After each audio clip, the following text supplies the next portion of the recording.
Hello there. During this time, we'll be talking about carb counting and how to master this skill.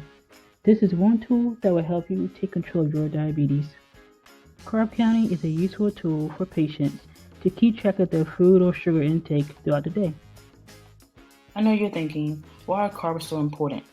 Much of the food that we eat turns into sugar.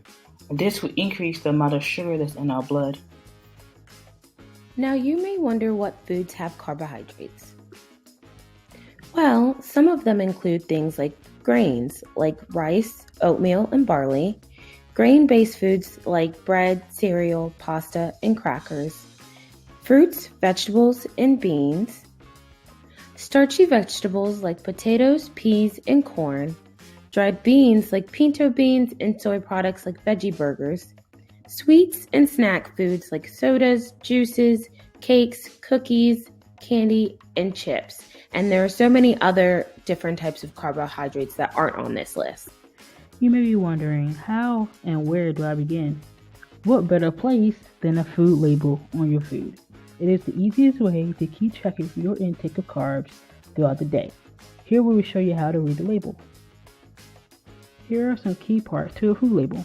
Serving size, servings per container, total carbohydrates,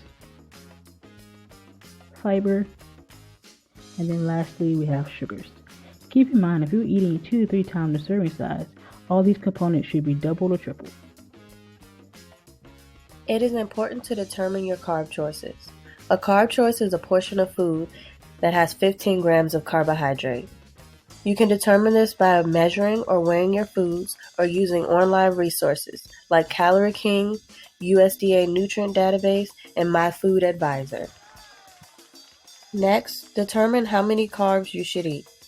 Everyone's goal will vary. On average, people with diabetes should get about 45% of their calories from carbs.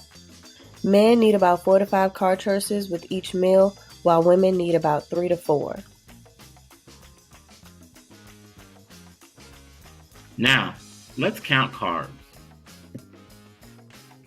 Eating with your hands helps you build independence, a sense of control of diabetes, and improves your overall healthy diet.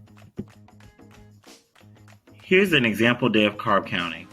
You can see this for breakfast and this for lunch.